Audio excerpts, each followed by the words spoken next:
And welcome into another edition of It's Talladega. In case you're watching for the first time, this program is designed to talk about all the positive things going on in Talladega, a city that's open for business.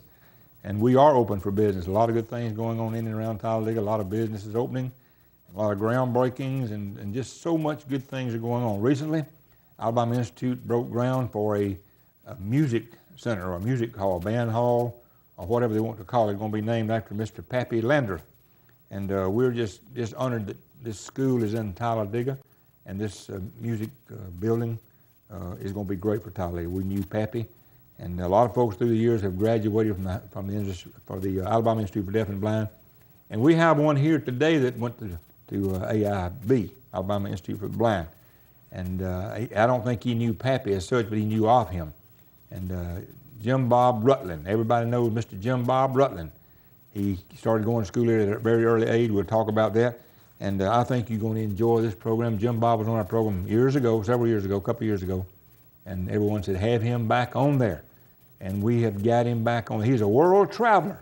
He travels everywhere. And it's hard to get him sometimes. I've been everywhere, man. I know it. Well, one thing about Jim Bob, about 2 years ago, I brought him down here. And I said, you want something to eat, Jim Bob? He says, yeah. So we stopped at a local restaurant in Sylacauga. I think he would order probably a 29-cent hamburger and maybe a dime drink and maybe 4 cents worth of French fries.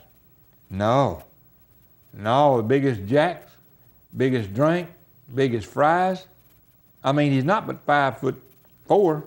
4'5". Well, I guess where you twisted. 4'5". Well, 2 years later, I thought, well, what I'll do is I'll call him early in the morning and encourage him to eat a big breakfast and maybe do some snacks during the day. And when I pick him up about 11 o'clock and bring him down here, he won't be hungry. Huh. You talking about a mistake, folks. My word. We get down here, I said, you hungry? Yeah. So I said, what do you want? A double stacked jack with everything on it, folks. Big fries. I mean, they had to go back there and mix up some more fries. And the drink, I told him, that drink he had, I said, Jim Bob, if you drink all that drink, you're going to need 2 rubber sheets on your bed tonight, boy. My word, I don't know where he puts all that food. Right here. And he told me while I was sitting there talking, he said, sometime back, Larry, I had a stroke. And he said, I don't eat much when I'm sick. And I said, I believe you healed today, Jim Bob. Why are you putting that food away? But Jim Bob, it's good to have you back, man. Good to be back, man. It is good to see you. He backslid and moved out of the county. Yeah. Went over to some place called Wedowee. Yeah, backwoods of Wedowee. Yeah, backside of Wedowee. Back over in the wilderness. You had to swing in on a vine. Didn't even have no roads to where he was living. But he'd call me from time to time, and he was homesick. Yeah. We got him back home, and we hope he don't backslide no more and leave again. I'm not. He's here to stay. Yeah. Let's talk about Jim Bob a little bit. He sings, and he plays this cue chord, he calls it. Suzuki. If he can't play it, he can ride it. I can't ride it, so I had to play it. But Jim Bob, let's talk about Jim Bob Rutland. All right. Where were you born? Let's talk about from the day one. I know you were small when you were born, and you may not remember a lot, but let's bring it up to date on things. I was born, in Wedowee, Alabama. A lot of people call it Wedowee. Wedowee Memorial Hospital. Those of you who may have heard it before, but I wasn't expected to live to be 3 years old. So says the doctors, and I was born. Matter of fact, I guess that's why I can stay up late now, because I was a morning baby. I was born at 2 a.m. in the morning, says my Aunt Dean. Well, the doctor said I wouldn't live to be 2 years old. I was premature, so that they had to give me oxygen or I'd die one. So a lot of y'all think that's a losing situation, but to most people it would be, but to me and God, it was a winning situation. I didn't know it then, but, and it was a white fella who, I think the reason I'm here today, because they said that he wouldn't make it to Birmingham, and the doctor told my grandmother that. And as a fella that my grandmother worked for, he and his wife Jack and Sue Fincher, and Mr. Jack Fincher looked at the doctor and said, well, that's a chance we're going to take. And believe it or not, Larry, they loaded me up in his pickup truck, and we went to Birmingham in the pickup truck. From Wee Dowling? Yeah. That's real talk, folks. This is nothing made up. We went to Birmingham in the pickup truck of his. Yeah. And you were just born, just a few days old, or just few hours old? Few hours. Yeah. And you got to Birmingham, and Birmingham. They treated you? Yep. Now, Jim Bob, was you born blind? I was. Was it the prematurity that caused the problem, or do you really know what happened? Prematurity, I believe, and I got what most people, RP, which is rectifiable fibrilineal pleasure. I don't know what that does, but I got that. But that's why I'm blind, because of prematurity. I was supposed to have been dead, folks, 41 years ago. Or 44 years ago, I'm sorry. I'm older than I make out. I'm 44. I was supposed to have been dead 44 years ago. But there is a man who gives sight to the blind. His name is Jesus Christ. And I ain't no super saint. I make a lot of mistakes in my life, but Jesus Christ had something else in mind. That's all I know. And I'm here today. I'm glad of that. Jim Bob, let's, from the time that you were born with no vision. Yeah. Of course, Jim Bob Rutland has got more vision, folks, without any eyeballs than some folks that got an education has got. The man's got plenty of vision. He sees things that we don't see. I pick at him a lot, but I like Jim Bob. I'm crazy about Jim Bob, and he's just the kind of guy you like to be around. He's good. He accepts good humor. And but from the time you survived the birth, yeah. How old were you when you came to the School for the Blind in Talladega? Well, I did the tour, I believe, when I was 3, and the people were amazed at how I could put my clothes on and get around so good. My grandmother heard about this place called ASB through a social worker, and she decided, well, I want my child to go there. And I started in 74, but the thing is, when she had to leave me there, she squalled, and I did too. You was how old at the time? I was 4 when I started in 1974. I did the tour in 73. That was your first time to be away from a mother, a grandmother, a relative, or whatever? Yeah, I was in a very strange place. I felt like I was 1,000,000 miles from home. Of course, Wee Dowling was a pretty good little jump, but it ain't quite a bit. It's a long way from home in a situation like that. Yeah. How did you, and I can't imagine, folks, how it would be to be blind, first of all. Of course, I don't guess if you've ever seen, you don't know what it's like to be able to see. But 4 years old, living with your grandmother. Yeah. And she's having to, not give you away, but she's having to make a decision Yeah. to bring you somewhere else that folks can take you and work with you, train you. And Alabama School for the Blind, Alabama Institute for Deaf and Blind, I have much admiration for them, much respect. They're our largest employer, and they do a tremendous job with the blind, the deaf, multi-handicapped, and I never cease to be amazed. But Jim Bob came to school when he was 4, strange environment, didn't know anyone. And how did you, I know you was 4, but I know you have memories of that. Yeah. How did you learn to cope, and how did you do from there?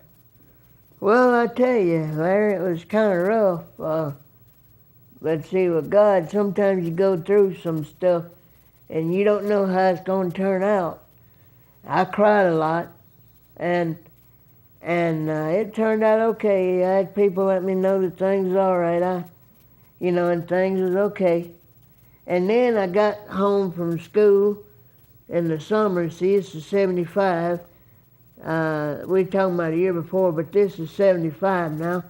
And my grandmother died of renal failure, which is, y'all know, I hope you do, it's called kidney failure. She only stayed sick for 3 weeks.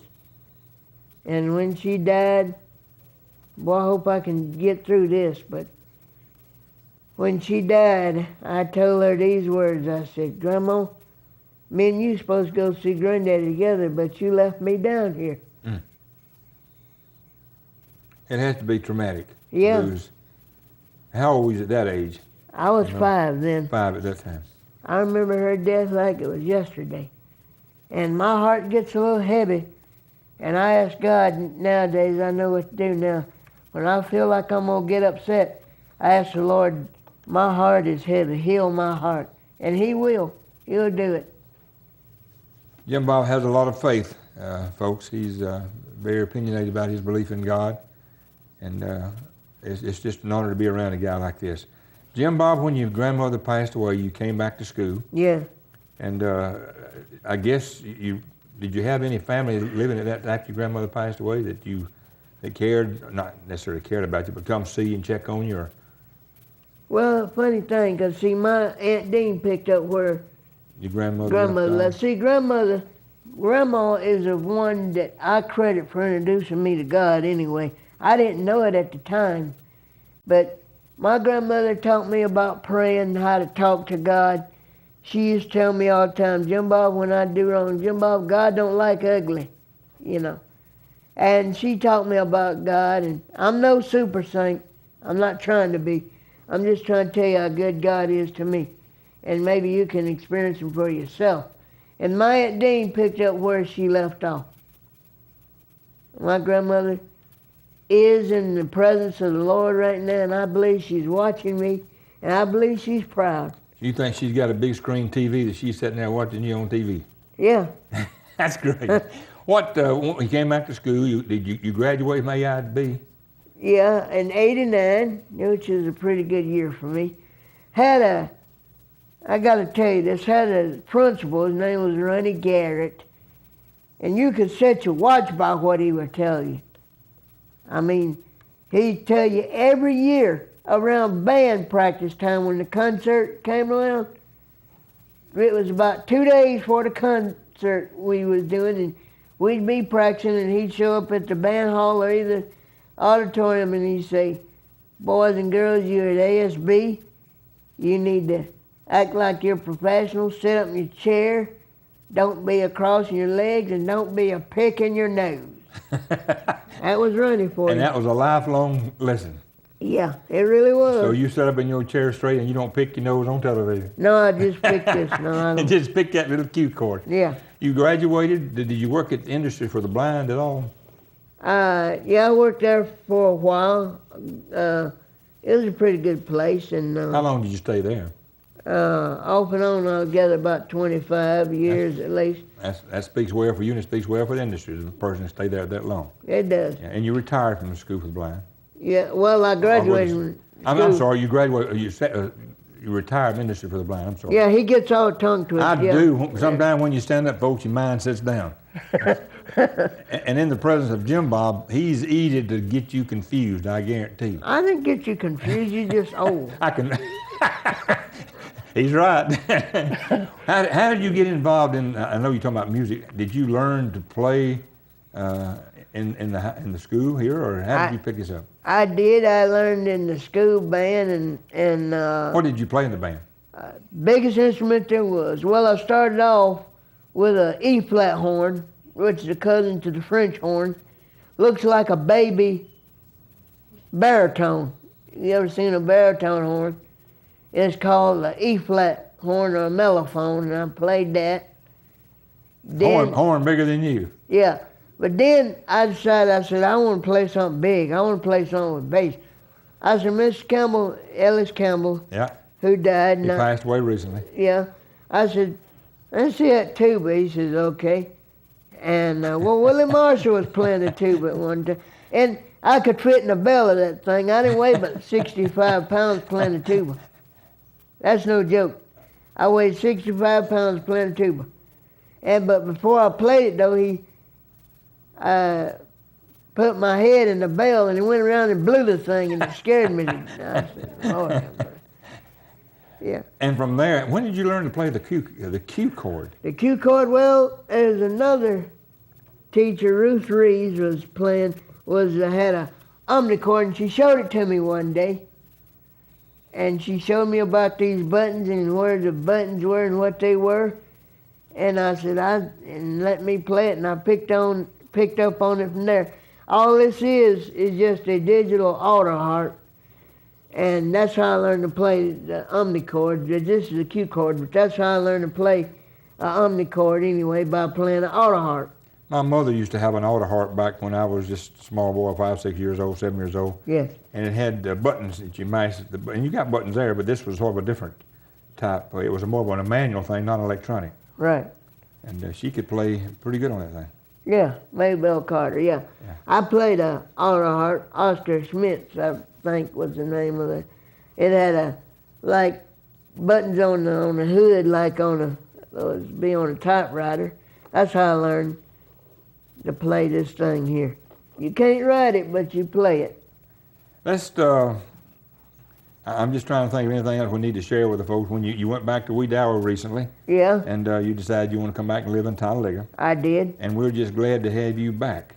I'm glad to be back. We might mention this to you, that if anyone out there watching the program, or if you're not watching the program, and you'd like to have Jim Bob to come out to your church and sing or perform, he would be honored to come out there. Yeah. And for a Sunday morning service or a youth program or whatever, and he could give his testimony about how God had been good to him, and I know he would be proud to come out there, and you would be blessed. Before we let him sing and play, Jim Bob had a stroke. That's right. When did you have a stroke, Jim Bob? Let me think. See, my memory, what it used to be. Within the last year or so, wasn't it? Yeah, 2 years ago. 2 years ago. And I was in a good place when I had it, though. I was in church when I had it, believe it or not. But it had, these is for people who take blood pressure medicine like I do. It's an old commercial, you remember. I don't know if you noticed or not, but Lou Rose did a commercial about high blood pressure. It said, treat your high blood pressure, treat yourself right. Because high blood pressure is everything it's cracked up to be. When they say it's a silent killer, folks, they're not joking about this. It is a silent killer. I was in church, but I was sick before I went to church. 1 week before I had a stroke. I don't know what was wrong with me. I just had stomach problems, and then I just got very, very lightheaded. And so then I got better. Oh, I thought I was better. And it was on a Thursday night. And I was getting ready, just sitting around watching TV. And I said, well, this is Saturday. Nothing's going to happen tonight. And I was well, but I was not feeling good and didn't know it. And a guy named Mark Blackman come to pick me up. We went to church. And so I was having a good time. I was playing the conga drums then, but I still wasn't feeling well on that night. And we got ready to do the last song before we get ready to close. And I had a funny look on my face, says Mark Blackman said. He looked at me and said I just didn't look right. I had a strange look come across my face, and I felt very tired. I was feeling very, very tired, lightheaded. And this is what they told me, and I just remembered it. And they, when we was getting ready to play the last song, I fell. And you don't remember anything after that until later on? Until later on. But the stroke was light, thank God. But they asked me, said, Jimmy, do you know what day of the week it is? I said, yes, it's Saturday. And they said, no, it's Thursday. And see, when I hit that floor, I was sweating really, really bad. My sweat wasn't like any other sweat. It was like it was very cold and clammy. And how long was it? And Jim Bob is quick to give the good Lord credit for where he is today. He says that God was with him, and he feels like he's been healed. Even though he's not completely back up to par, he's quick to give the good Lord credit. How long were you out of commission from the time you had the stroke to you back like you are today? It's been about a year and a half overall. Yeah, about that long. See, people that's had a stroke, if you have a stroke will sometimes take you out of here. And then sometimes if the stroke is not, I wouldn't... Could leave you paralyzed. It could, but it didn't do that for me. I just thank God for that, because he could have took me on. I'm glad he didn't. I wondered why he left me here for a long time.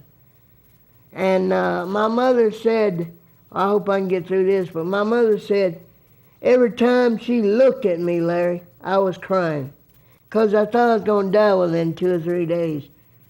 And see stuff you hadn't thought about in about 35, 40 years. Crosses your mind. Yeah.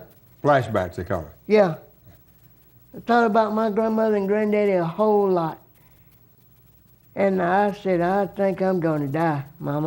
I told my mother that. I said, Mom, I think I'm going to die. She said, Jim Bob, you're not going nowhere. I said, yes, I am. I said, I think I'm going to die. In conjunction with that, let's let you do a song. We still got a few minutes here. We'll let you do a couple numbers maybe. Do that, Come to the Waters. I like that, and you do a great job with it. And if you're a little bit low, I'll tell you to tune up a little bit higher. I know you will. A little louder. I hate this. Wait a minute, let me get this, sorry folks, I gotta get this, there we go. You got so many buttons on this thing, have you? That thing got more buttons than Carter got liver pills. I guarantee you. Let's try it that way. Oh, okay. I may not know all the words to it, but... Make them up. All right. My Aunt May sang this song. She said, come to the... Wait a minute. Let's see. There we go. Turn it down. That's okay. That's good. You can sing now. She's come to the water and stand by my side. This is Jesus talking. And drink from the fountain. You won't be denied. I have seen every teardrop that fell from your eyes, and he rose to tell you for your sins he died. Come to the water and stand by my side and drink from the fountain. You won't be denied. I have seen every teardrop that fell from your eyes, and he rose to tell you for your sins he died. Yes, he rose to tell you for your sins he died. I thought I'd never be able to sing that no more, but... That's fantastic, Jim Bob. Well, thank you. Fantastic. You do a great job. I'm just, I've learned to play the piano a little bit through the years, and I can see, and it's amazing how you can play that cue chord with all those buttons and knobs and Gadgets, yeah. Gadgets on there. It's this is a it can make different sounds. Yeah, let me show you. See, that was a guitar I used. That's the strings right there, and that's guitar and string. You can mix it. That's a piano. That's strings mixed with, and I just got that out of there, strings. Let me get that. And that's That's the strings right there. And let's see what else it does here. That's a bell lyre. Okay. Pipe organ. Flute, I think. Another flute. Have you got one of them big old horns you crawled up in? Have you got it on there? No. I understand you playing the bongo drums or some kind of drums. Congo. Congo drum, okay. He's got an apartment over with Joe Hare over on him and Judge Sims' apartment over there. And he gets them bongo drums. They may throw him out on his head. You hear that, Larry? I do hear that. That's water running.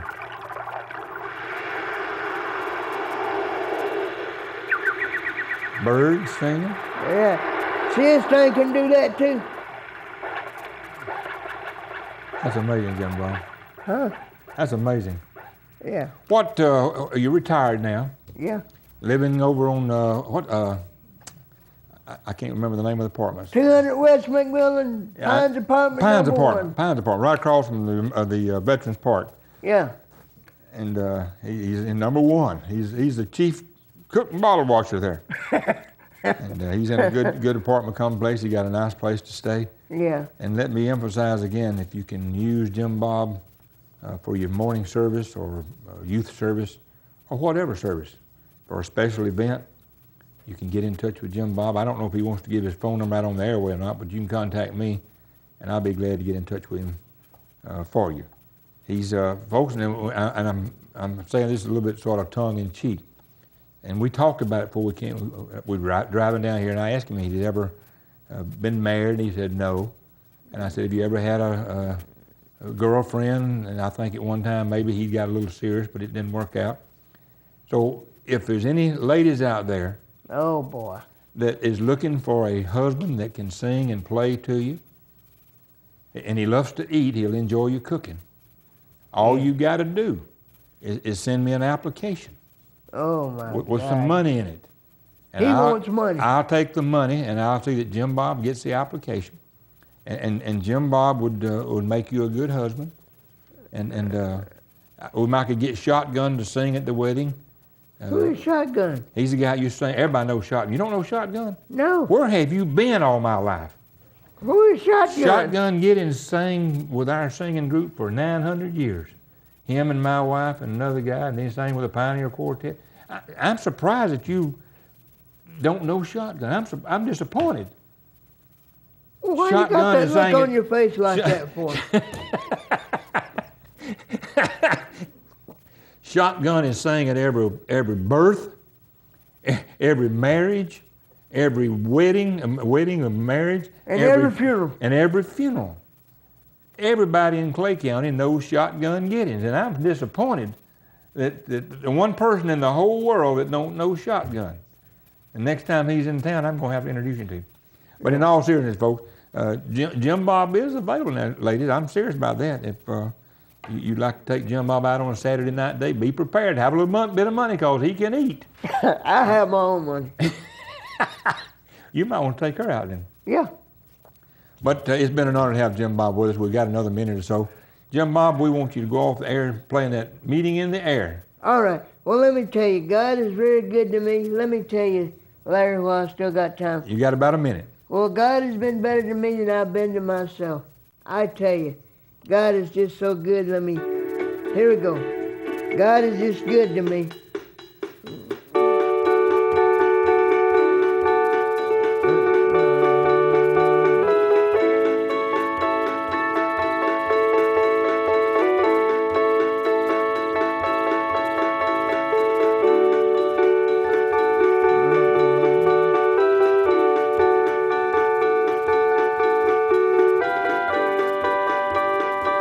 And God's own Son Will will be the meeting one as a meeting in the air. We got to go, folks. We'll see you next time for another edition of It's Talladega. Thank you for tuning in.